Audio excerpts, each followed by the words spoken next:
Lembu tahu nggak berapa dia butuh makanan setiap hari? Pernah saya baca dalam buku biologi. Kalau ini soal berapa butuh makanan nggak disebut dalam kita. Nah, buku biologi pernah saya baca, lembu kalau bobot tubuhnya 200 kilo itu membutuhkan untuk sehari 20.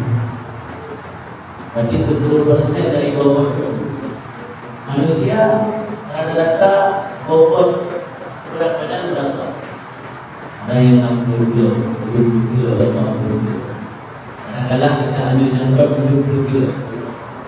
Kira-kira ada orang yang bobot badan 70 kilo untuk nasi 7 kilo dalam waktu sehari? Tidak ada. Masih kalah dengan lembu. Dari segi makan saja kita sudah kalah dengan lembu. Segi memikul barang kalah dengan unta. Segi makan kalah dengan lembu. Mengenai membuat perbandingan dengan yang lain lagi dari segi keberanian.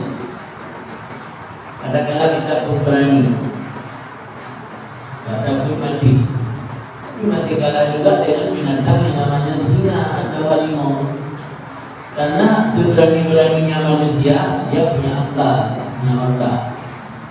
Seberani-beraninya kita menghabiskan nyawa orang lain, kita masih berpikir besok orang akan menghabiskan nyawa kita. Kita punya anak, punya istri, punya keluarga. Itu seberani-beraninya orang pasti akan memikirkan keburukan dan manfaat sebelum dia bertindak. Yang namanya harimau dan singa tidak akan pernah ada pikiran dari mereka sebelum bertindak. Kalau diibaratkan dalam kitab min ghairi tafriqah bainan naf'in wa dhar, tidak membedakan apa manfaat ataupun mudaratnya. Kalau manusia masih membedakan apa ada manfaat, apa ada mudarat. Jadi di sisi keberanian kita juga kalah dengan asad dan harimau. Lalu dari sisi apa lagi? Dari sisi besar tubuh kita juga kalah dengan gajah. Gajah makhluk Allah lebih besar. Belum kita jadi tadi makhluk karena pembunuhan. Belum ada satu temuan yang pasti, itu masih khayalan-khayalan di makhluk. Binatang yang hari ini bisa kita lihat dengan kasat mata yang gajah, makhluk yang besar. Kita kalah dengan makhluk yang besar yang namanya gajah. Imam Ghazali tidak berhenti sampai di situ, sampai beliau membuat perbandingan dengan soal maaf sekap jimat ataupun kawin. Kita kalah dengan makhluk Allah yang namanya muskur. Muskur itu burung pipit. Kalau saja itu Aceh, kalau di Aceh banyak ada dulu EAC, dulu macam-macam. Kalau saya burung pipit. Burung pipit usia kawin tahu berapa hari, berapa bulan, 7 bulan dia sudah kawin. Itu burung pipit, tidak sampai 7 tahun. Manusia jangankan 1 tahun, 7 tahun tidak ada yang kawin. Siapa yang kawin 7 tahun? Paling cepat biasanya kita kawin umur 13 atau 12 tahun. Itu paling cepat bagi perempuan. Kira-kira kita umur 17 tahun. Tapi yang kawin usia 7 tahun tidak ada. Tapi binatang burung pipit dia kawin usia 7 bulan. 7 bulan dia sudah kawin. Mungkin usia 2 tahun dia sudah punya cucu. Dan punya anak lagi, punya cucu. Jadi dari segi kawin kita kalah dengan makhluk Allah yang namanya burung pipit. Lantas apa juga kelebihan manusia? Dari memikul barang kita kalah dengan unta, dari makan kita kalah dengan lembu, dari keberanian kita kalah dengan harimau, dari bentuk fisik yang besar kita kalah dengan gajah, dari kawin juga kalah dengan burung pipit. Apa juga kelebihan manusia? Ternyata kelebihan manusia tak lain tak bukan adalah karena maka ilmu menjadi jati diri, karakter asli manusia itulah ilmu. Itulah pemahaman maksud daripada kata-kata memanusiakan manusia. Manusia memanusiakan manusia artinya memperkenalkan kepada manusia itu apa karakter asli dia. Karakter asli itulah manusia. Maka tempat seperti ini hakikatnya tempat untuk memanusiakan manusia agar dia tahu siapa hakikatnya diri. Kemudian dalam masa-masa belajar yang perlu kita perhatikan di samping ketekunan dan kesungguhan dalam belajar, juga khidmat ini juga sangat perlu. Karena keberkahan ilmu itu salah satunya dengan ilmu. Sebenarnya kalau kita membicarakan belajar ilmu tidak cukup waktu, karena ilmu itu luas sekali. Ilmu terlalu luas sehingga kalau andainya kita mempelajari ilmu, seluruh ilmu yang pernah ditulis oleh para ulama, tidak cukup waktu. Dan ada seorang ulama dari kalangan salafus saleh, kita selesai mengkalah ucapan daripada Imam Malik bin Dinar, beliau pernah mengatakan, "Man talaba ilmi li nafsihi fal qalilu yakfi. Oman talabahu linnas bahwa idunnas kasira." Orang yang mencari ilmu untuk kepentingan pribadi sedikit sudah cukup. Kita cari ilmu tujuan untuk supaya sah amal ibadah kita. Tahu bagaimana cara berwudu, tahu bagaimana cara mandi hadas besar, tahu bagaimana cara menuduh orang, menyucikan pakaian dari najis, tahu syarat-syarat sah salat, syarat sah puasa dan seterusnya. Itu tidak perlu belajar di pondok lama-lama.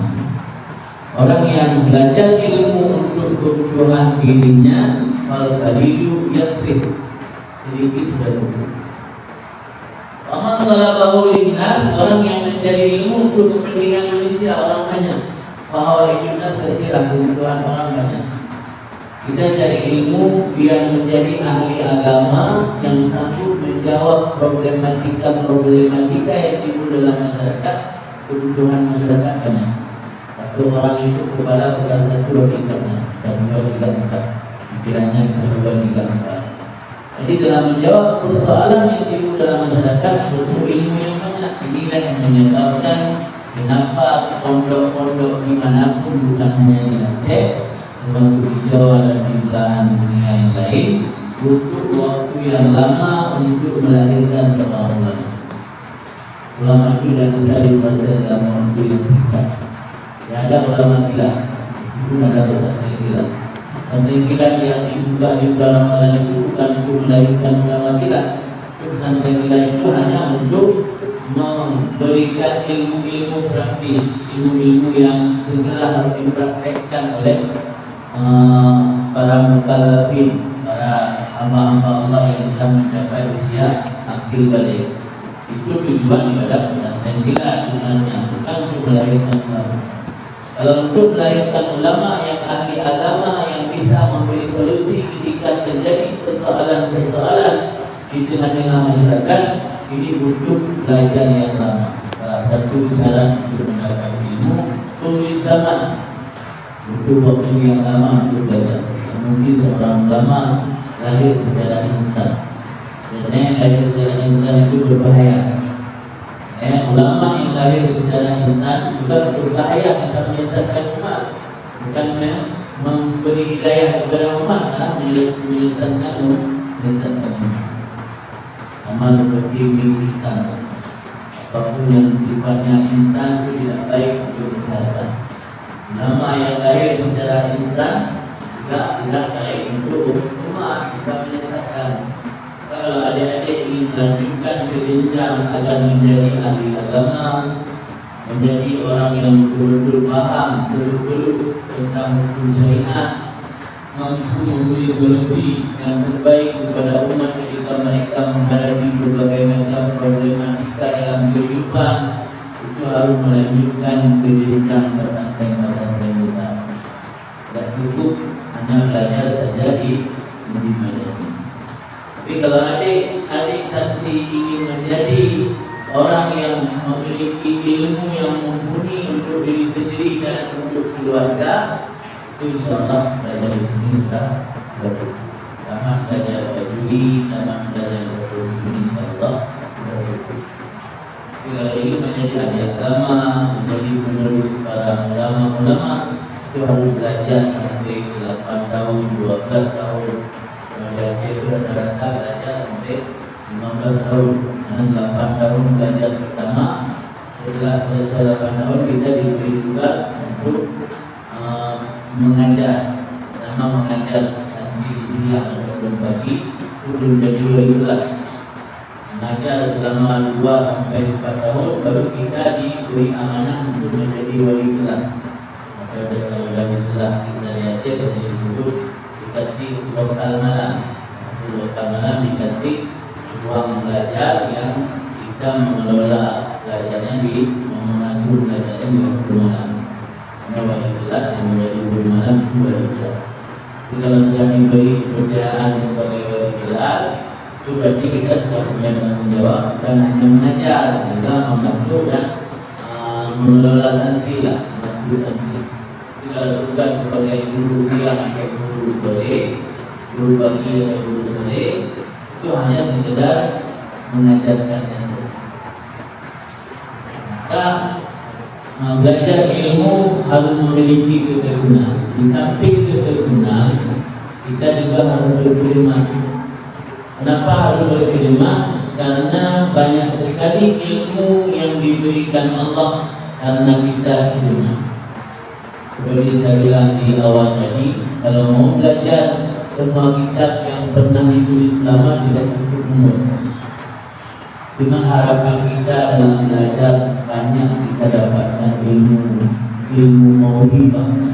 Apa ilmu mauhibah? Ilmu yang diberikan Allah tanpa melalui proses belajar. Syaratnya hanya untuk mendapatkan ilmu mauhibah atau ilmu laduni dalam bahasa yang lain. Pertama, apa yang sudah kalian ketahui dan pelajari langsung diamalkan. Kenapa mengamalkan ilmu itu penting? Karena salah satu penyebab kita mendapat ilmu yang diberikan Allah secara langsung karena kita mengamalkan. Man amila bima alima warasahullah ilma lam ya'lam. Siapa yang mengamalkan ilmu yang sudah dia ketahui, yang sudah dia pahami, Allah wariskan kepadanya ilmu yang belum dia. Ini disebut ilmu laduni. Mungkin kita sering mengajar sejarah ulama-ulama dahulu. Ketika kita lihat mereka kadang-kadang lebih banyak khidmat ketimbang belajar ilmu. Tapi ilmunya luar biasa. Di mana dia dapatkan? Padahal kalau kita tanya kepada teman-teman yang seangkatan, jarang pun ada di pondok. Karena lebih banyak berkhidmat. Ternyata ilmu yang diperoleh karena berkhidmat ini lebih banyak ketimbang ilmu yang diperoleh ketika proses belajar mengajar di dalam sekolah kelas. Maka salah satu keberkahan ilmu dengan berkhidmat. Al-ilmu bita'allum, ilmu kita berdapat dengan belajar. Wal barakah bil khidmat, keberkahan ilmu. Karena banyaknya ilmu kalau tidak ada manfaat itu tidak disebut ilmu barakah. Ilmu yang barakah, ilmu yang menghasilkan manfaat dalam diri. Khidmat apa saja yang perlu kita berkhidmat? Pertama, khidmat kepada guru, karena guru yang menjadi pemberi kita. Yang kedua, khidmat kepada sarana tempat kita belajar. Sarana tempat belajar termasuk ruang belajar, musalla, MTK, itu termasuk semua tempat atau fasilitas kita belajar. Cara khidmat misalnya ketika siang masih hidup lampu kita. Ketika kita melihat binatang masuk ke ruang belajar, kita halau. Itu bentuk pada khidmat kepada tempat kita belajar. Seolah-olah tempat ini kita, seolah-olah tempat ini rumah. Jadikanlah pondok atau budaya sebagai rumah kedua bagi kita. Karena pengasuh guru yang mengajarkan kita itu orang tua kita juga. Rasulullah bersabda dalam sebuah hadis, Abahuka salah satu, ayah kamu itu ada 3 kata Rasulullah. Allazi waladaka, ayah yang melahirkan kamu. Yang melahirkan dia itu bukan ayah. Maksud melahirkan itu menjadi sebab kita lahir. Tanpa ada ayah itu tidak bisa melahirkan. Allazi waladaka, ayah yang menjadi sebab kamu lahir, itu ayah pertama disebut Rasulullah. Kedua, allazi zawwajaka ibnatahu, ayah yang menikahkan putrinya kepada engkau. Dalam bahasa kita disebut ayah satu. Ayah juga Rasulullah mengambil dengan bahasa apa ayah. Meskipun kita tidak mendapat warisan dari beliau. Itu persoalan lain, persoalan warisan. Ini disebut kata-kata ayah. Jadi penggunaan istilah ayah bagiannya ada itu kita memanggil untuk ada istilah memanggil untuk masuk pondok menyebutkan ayah. Ada ayah cekun, banyak juga ayah-ayah yang lain di Aceh. Itu tidak berlebihan karena memang bahasa yang diistilahkan Rasulullah sendiri. Abahuka salasa, ayah kamu ada 3. Pertama yang menjadi sebab kamu lahir. Yang kedua, allazi zawwajaka ibnatahu, yang menikahkan putrinya kepada engkau. Yang ketiga, allazi 'allamaka wa huwa afdal, ayah yang mengajarkan ilmu kepada kita. Dan ayah terakhir ini yang paling utama, karena dia bukan hanya memikir makanan zahir kepada kita, tapi juga memikirkan makanan batin, makanan ruh. Bukan hanya ingin menyelamatkan kita di dunia, tapi lebih dari itu ingin menyelamatkan kita di akhirat. Karena orang tanpa ilmu dia tidak akan tahu berbakti kepada ayah kandung. Tidak tahu berbakti kepada ayah kandung, tahu berbakti kepada ayah mertua, karena berbakti ilmu yang diajarkan ayah ketiga, itu ayah yang menjadi pengasuh pemimpin hidup. Maka ayah nomor 3 ini sudah maka berkhidmat kepada pondok, berkhidmat kepada guru, ini adalah menjadi salah satu penyebab kita mendapatkan keberkahan ilmu. Karena kita sadari keterbatasan usia, keterbatasan kesempatan, dan mungkin kita belajar untuk waktu yang banyak, maka kita memohon ataupun mengharap pencapaian ilmu dengan cara-cara yang lain, satunya dengan cara berkhidmat. Kemudian berkenaan mungkin masukan untuk para dewan guru ataupun para ustaz agar memiliki motivasi dalam mengajarkan ilmu. Ketahuilah bahwa apa yang kita ajarkan kepada santri-santri ini adalah amanah daripada Rasulullah. Ilmu dan amanah daripada Rasulullah. Tentunya kalau ini ilmu, amanah dan warisan daripada Rasulullah, Rasulullah ketika menyampaikannya tidak mengharap apa-apa. Maka kita yang mengakui diri sebagai pelanjut warisan Rasulullah juga tidak mengharap apa-apa. Jangan menjadikan ilmu atau sarana untuk mengajarkan ilmu sebagai sarana atau fasilitas untuk mencari hal-hal dunia. Karena disebut dalam sebuah riwayat hadis ketika Rasulullah membicarakan tentang fitnah akhir zaman, salah satu kata fitnah akhir zaman wal tulisat dunia ilmu. Artinya agama dijadikan sarana untuk mencari dunia. Ini dari awal kita sudah menyalahi dengan Rasulullah. Rasulullah tidak pernah mengharap dunia dengan menyampaikan risalah. Apa yang kita tekuni hari ini adalah salah satu daripada apa yang menjadi tujuan risalah Rasulullah. Kalau kita sadar kita adalah pelanjut beliau, maka sebagaimana beliau tidak mengharapkan dunia dalam mengembangkan risalah, kita juga tidak berharap dunia ketika kita mengajarkan ilmu dakwah kepada orang. Karena ada hal luar biasa yang Allah berikan kepada para penanya. Yang satunya dalam sebuah riwayat, "Bi'ayyadiyallah bika rajulan wahidan khairul laka minad dunya wa ma fiha." Allah memberi hidayah satu orang saja.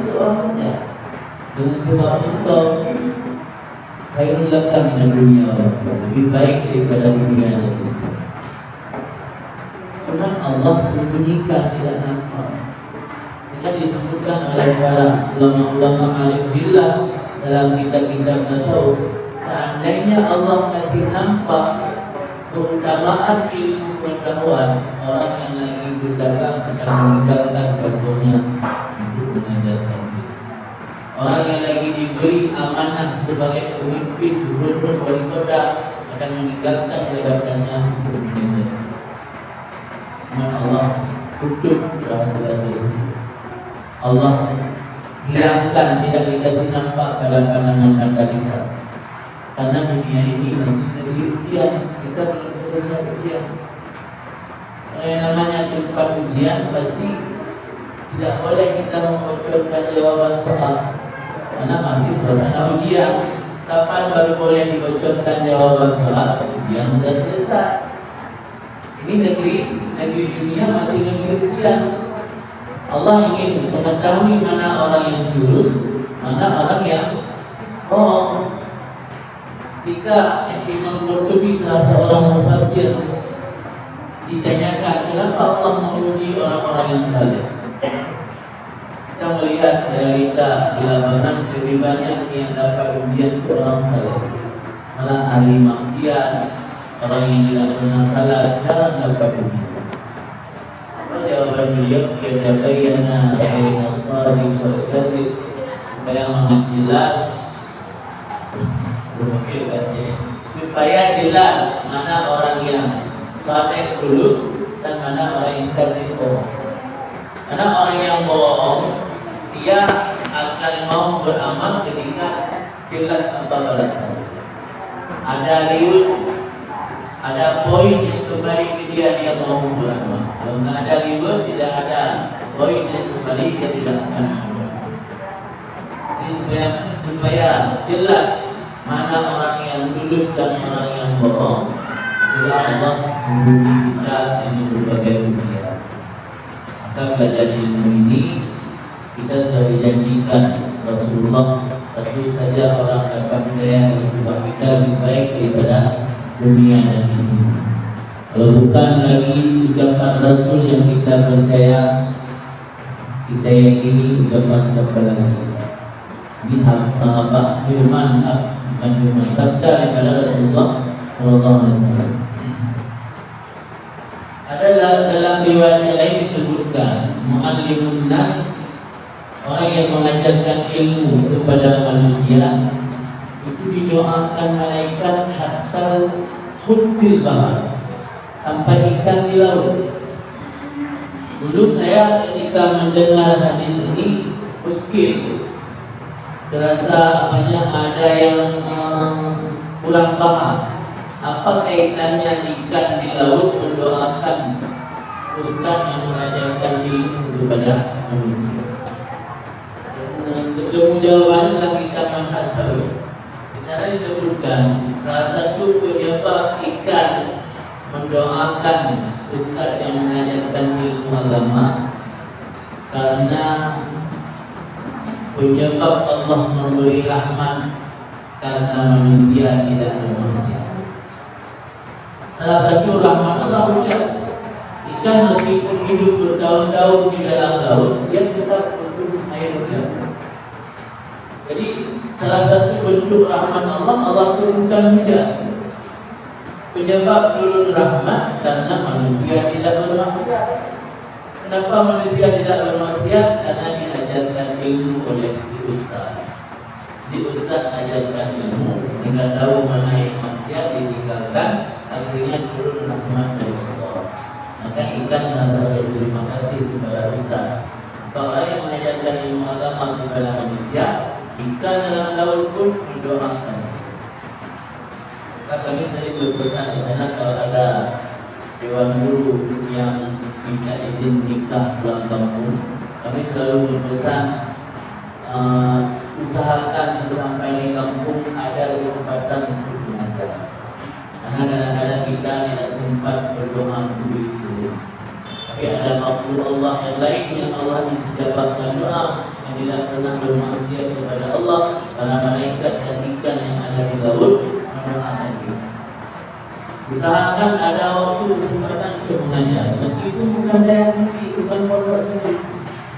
Kami di sana sering menyebut ada istilah ulama nasib, ulama nasab.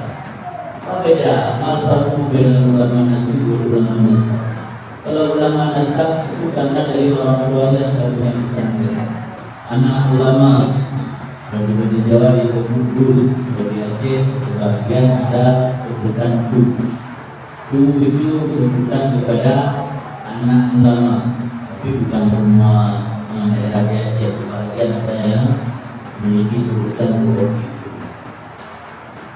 Jadi ulama nasib, ulama nasab artinya dia secara garis keturunan memiliki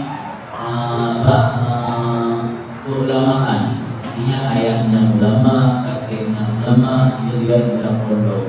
Ketika pulang dari pondok, pulang kampung, dia sudah terarah langsung mengajar dengan punya pondok sendiri. Itu ulama nasab. Kalau ulama nasib, dia tidak punya pondok. Kebetulan di sini anak ya anak jumpa anak ulama nasib baiklah. Jadi ulama yang memiliki nasib baik, artinya dia tidak memiliki pondok, orang tuanya bukan ulama tapi kawin dengan anak ulama. Ini yang paling parah, yang ulama bayrun nasab, bayrun nasib.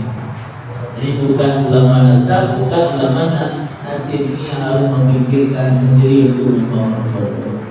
Susah, ada beli tanah, ada pembebasan tanah pun butuh waktu bertahun-tahun. Apalagi di daerah-daerah yang ada tanahnya lumayan tinggi, ini yang makanya mengajarkan ilmu ini tidak mesti harus punya pondok. Syekh Abdul Qadir Al-Jailani tidak punya pondok, beliau mengajarkan ilmu di masjid. Tapi alumni beliau memiliki ilmu yang luar biasa, jadi wali, jadi orang-orang alhamdulillah.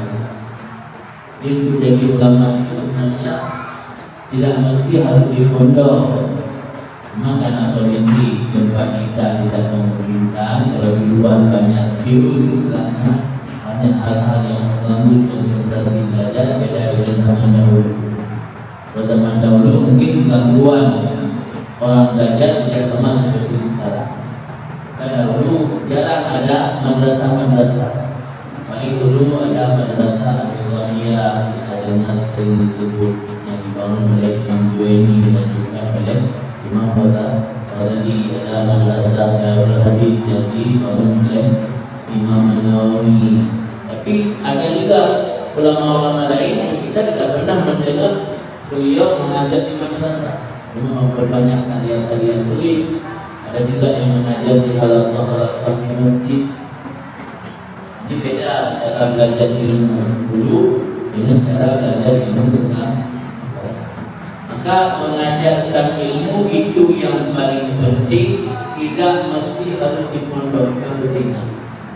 Karena nanti karena mentang-mentang kita nggak ada pondok, ada mentang-mentang karena pondok orang bukan pondok kita sendiri, kita tidak mau mengajarkan. Itu yang pertama. Yang kedua maksudnya bahwa dengan kita malas mengajarkan ilmu, dengan kita tidak mau memberikan ilmu kepada orang lain, hanya berdalih gara-gara tidak ada pondok, tidak ada daya sendiri, kita telah menipu. Ini bukan omongan saya, ini omongan disebutkan dalam kitab juga, dalam Al-Quran. Kenapa dianggap mengkaji Anda yang mengajarkan kita dan jadi orang guru? Anda, jika Anda menahan diri tidak menyebarkan ilmu, bagi bertahan pahala kepada Tuhan. Maka dianggap orang yang tidak mengajarkan ilmu kepada orang lain, padahal dia sudah punya ilmu, bagi dia menahan menahan pahala, menahan daripada transfer pahala kepada guru. Artinya guru tidak dapat pahala. Guru kita mengalir pahala karena kita mengajarkan ilmu. Kalau kita sungkan mengajarkan ilmu dengan dalih segala macam, pasti guru kita yang bertahan pahala. Makanya mengkhianati mereka. Satu cara dengan kita mengkhianati mereka, karena itu akan menjadi menghambat keberkahan kepada kita. Ajarkan ilmu agama walau sehari satu waktu, ada waktu malam, ada waktu pagi, ada waktu sore. Ajarkan ilmu agama meskipun bukan di pondok sendiri, didengar harus diingat. Kemudian poin selanjutnya yang harus diingat oleh guru, bahwa adik-adik santri ini kita jangan menganggap mereka butuh kepada kita. Karena kalau kita menganggap mereka butuh kepada kita, apalagi kita punya anggapan mereka jadi manusia karena kita, ini bahaya. Kita akan memperlakukan mereka sebagaimana seorang bos memperlakukan bawahannya, buruh. Tapi anggaplah mereka adalah asbab kita dapat pahala. Kalau istilah saya bilang, sebenarnya simple, masing-masing jaga hak sendiri. Santri sebagai pelajar ilmu, dia punya hak, ada adab-adab seorang santri. Guru pun punya hak, ada adab-adab seorang guru. Yang kita buka kitab adab, apalagi kitab adab yang ditulis oleh ibu jamaah kita dan kiran mustamil wal mutakallim fi adabil alim wal muta'allim. Di sana dibagi-bagi, ada adab alim untuk dirinya, ada adab alim ketika sedang melaksanakan proses belajar mengajar, ada adab alim ketika bersama sama, ada adab muta'allim ketika sendirinya, ada muta'allim bersama bidahnya, ada muta'allim bersama gurunya, ada muta'allim bersama kawan-kawan kelasnya. Semua disebutkan di sana. Jadi kalau masing-masing menjaga porsi sendiri-sendiri, menjaga hak masing-masing, insya Allah tidak ada gesekan-gesekan. Jadi guru anggap santri ini walau hanya beberapa orang, 25 orang, kadang-kadang 30 orang, tapi anggaplah mereka adalah sebab kita mendapatkan pahala.